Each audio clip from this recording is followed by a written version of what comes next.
Whoa, g'day guys, it's Sam here from Build Not Bought, and today we're getting started on the new build. Kind of. That was so shit.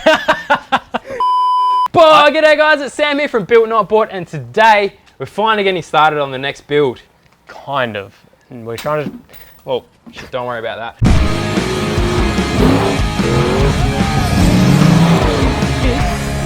Sam from Build Not Bought.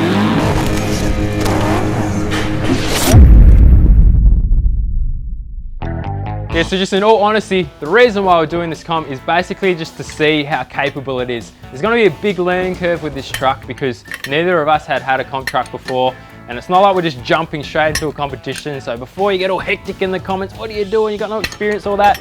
We're just going to check it out, see what it can do, see how we drive, and some of the techniques we learn along the way will help us in the future. And then we can use that information to go forward into what we actually need to make this build really competitive truck. So that's sort of where we're at. This is the beginning of the journey, guys, and you're along for the rides. Ta-da, we're starting. Okay, good.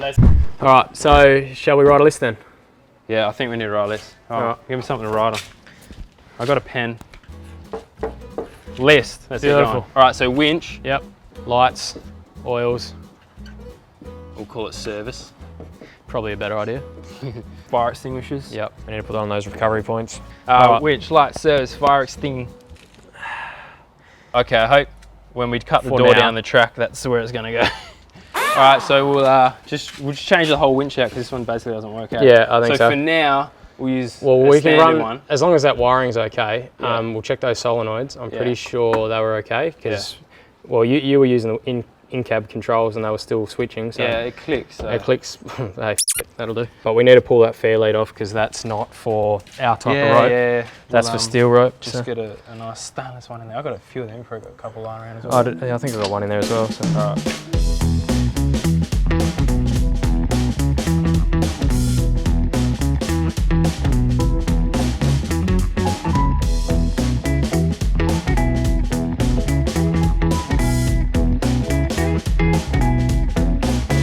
Okay, so the winch went in the wrong way, and basically the control for the clutch was on the back side, so we have to rotate the actual housing. Anyway, yeah, so the housing's turned around on the winch so we can put it in the same way as the old one. That's all that's happening here.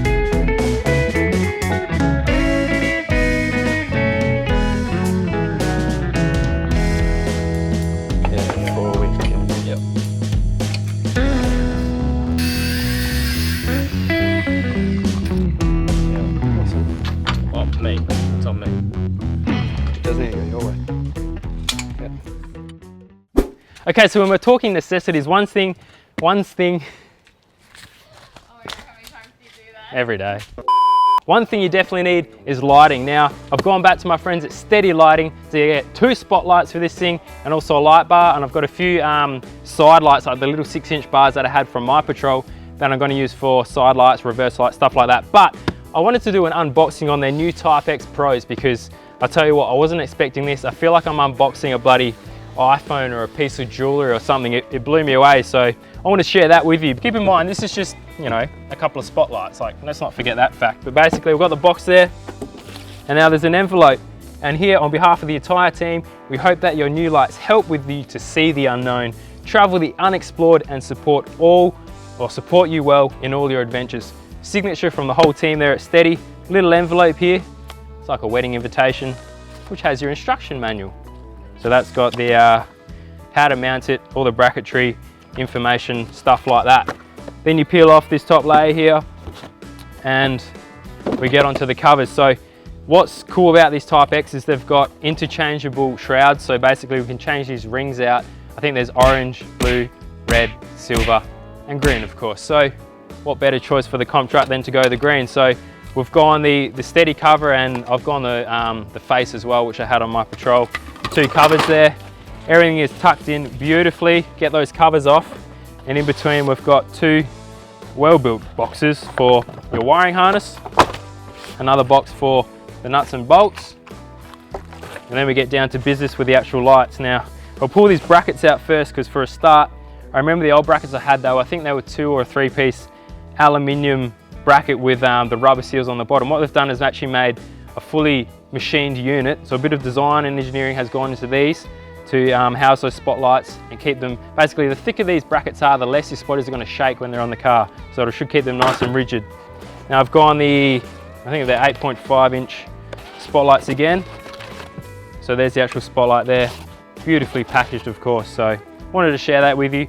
So the difference between these and their old version, it was the actual LEDs themselves. Now these, I think, I'm gonna get the specs wrong on this, so I might write it down there what they actually are. I think it was about 1 kilometre for the old ones, and these are like 1,300 meters distance, and there's no need to go flat or spot. These are a combination, so you're gonna get plenty of distance and plenty of width in your lights as well. So I've got a couple of them to go on the front, so I'll just make some brackets to go into the cage there on the front. And also I've got their light bar as well. So I had the twin row on mine. I've gone the slim line this time for the light bar, just because of the height of the cage. Now this thing's got a higher chance of it going on its lid basically because of what we're doing with it. So I didn't want to go something too thick that's going to get damaged if it rolls over. So it should come with me. Once it's tucked in underneath that bracket there, it should be protected by the cage. So let's get to putting them on. It gets off the windscreen. Yeah, because ideally you want, like, if it rolls. Hey? Does arm roll clean or does it just make it shiny? Don't put it on your steering wheel. Makes it shiny. That was quite irrelevant. Yeah, so basically if it rolls, it should protect us, the idea of it. But the only issue will be the side impact is going to roll up there. Light, light, light. Wait, what? Light. Oh, shit. That would have been a cool bit of, yep. So we ended up running out of daylight on the first day for putting the winch in, so we'll get up the next morning, pop to the shops while they're open, get all the bits and pieces for the service that we need. So that's for oil. I've got the spark plug written down. Yep. It's a BP, I'll sort that out. 6E. I'm way out of my comfort zone now. BPR 6. I don't know anything about spark plugs. 6EF, we're getting closer. So 6 of them. 2, 4, 70, 90, okay. 1050, that will do. All right, so finally got the winch sorted. Pretty simple, I didn't catch any of it last night, but we've gone the fair lead that suits that Dyneema rope. I just had to grind out these holes a little bit and slot them to make it fit perfectly, but she's in and she works, so there's one job done. All right, we're back from the shop, got everything we need for the service. So basically with the engine, or actually gearbox, we've just got some normal automatic transmission fluid, so that's pretty standard. The motor, there are a couple of different options, so I've gone a 10W50. This is just the fully synthetic for the engine there. Bit of a thinner oil because this thing's going to be revving a lot more than usual, so it just helps it flow a bit freely as well. Coolant, I've got a couple of pre-mixed. Normally I use like the Toyota Red for my engine because it's got the aluminium radiator, but this one's just got a normal brass radiator. And it's just something cheap, you know. I got a couple of bottles of this. Now power steering, you can just use automatic transmission fluid for your power steering, but I've actually gone for a fully synthetic hydraulic gear oil because this has got a hydro steer rack in it. You need something suitable for that. And then just gone for the diffs. Well, it's got 4x4 written on it, so must be good. So we'll be just chucking some of the 80W90 oil in the diffs, and that's about it. Put new plugs in as well, and this thing should be primo, ready to run. All right, I'm gonna get these plugs in and then we're gonna move it under the shade here to do the service because it is goddamn hot here. I'm talking it's at least 26 degrees here in Perth, scorcher. Okay, so I may or may not have got the firing order right, but we'll see what happens.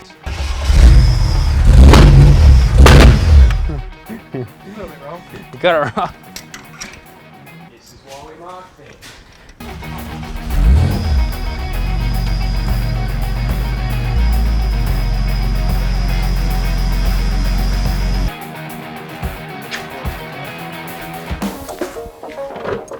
Ready to show it up.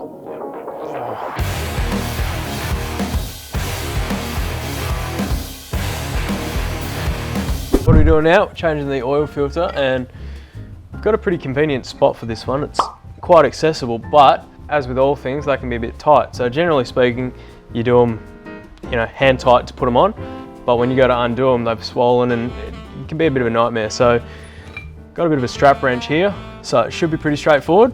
Touch wood. All right, so now we should just be able to pull that off by hand. So, one good thing to note, whenever you're doing a filter change. This seal here is dry. Sometimes they can be lubed, but it's just a good practice just to give them a bit of a light coat, so when you go to put them on, they will seal straight away. All right, probably put that on a little bit tight, but Job done. send it.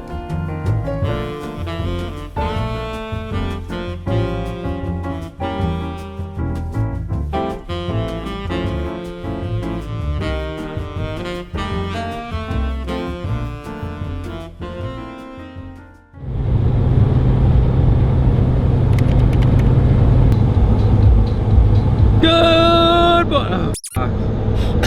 It's too early for this. Alright, so we got on the road at about 4:30 this morning. We're heading to the Everyday 4x4 challenge in the truck. So we're gonna run it today as is. Haven't done a lot to it.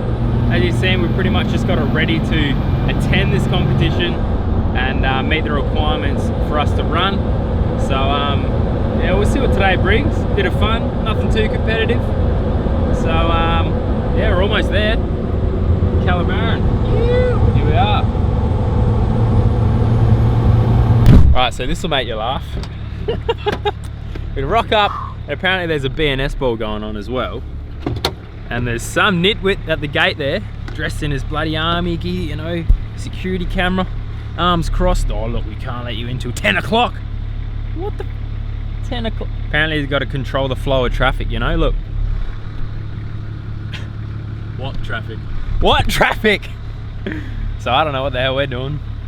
Apparently it's down in the back paddock, so we were told to be here for 7 for scrutineering, and then he's like, oh, gates don't open till 10, we can't let you in. So how's that work? How does that make sense? Answer me that. What are you doing? Well, I guess since we've got a few minutes to spare here while we're waiting, I guess I could run you through what we've done, or what Josh has done, to get ready for the comp. See, I've been in Queensland the last week, so he's been working flat out on this thing to try and get it ready. So, as we mentioned before, those steady lights have been installed on the bull bar, got them underneath the actual tube on the top there so it protected itself. Same with the light bar on top. I'll get up there a bit later and show you that, but basically there's a nice bracket around there as well to protect that. What is it called? This again, like the donkey dick dildo? Winch dildo. Winch dildo. So you may be asking, what the hell was that and why have we got it? It's not super critical for like what we're doing at the moment, but once we go and install like a worn winch in this thing, they actually, the way they spool in and out, they're that fast that when you get off the button, they keep pulling for a little bit. So you hook it on there, and when you see it starting to tension up, you let go and it just pulls it down nicely, so you can unhook it pretty easily the next time. So got that on there. All our D-shackles and mounts have been painted red. That was a requirement for some reason. So lights on there, winch is in, winch is working. The nets have been put on the doors, so we have to run the windows down, but then you put your nets on there to keep all your bits and pieces inside. Little shovel here, another requirement for if there's a spillage or righto. We've also installed a couple of fire extinguishers, which one will be inside on the floor. Okay, one each on the inside. I was going to say. Oh, there it is. All the cans and shit. So it was a requirement to have 2. We've also put an ARB compressor. That's the twin, eh? Yeah, boy. I forgot we got that. Yeah. ARB twin air compressor. So that'll keep the tyres pumped up because they keep going flat. Yeah, so not a whole lot was filmed while I was away, obviously. So Josh has done a lot of this, you know, just in his days in between work. Oh, we got a horn now too, which was oh, also a the horn's requirement. important. Get the f out the way. Yeah, so that was good. Yeah, I'll see you guys inside there. Hopefully it's a good day. We don't know what we're doing though, because I thought it was a 2-day event. Josh thinks it's 1, so we don't even know what we're doing. We're just here to drive, have a fun time. This looks like somewhere we're meant to be. Stick around for next week's episode where we enter our first competitive competition event in the comp truck, and it turns out to be, well, the first and last time it ever drives like this, with this engine and stuff. Yeah.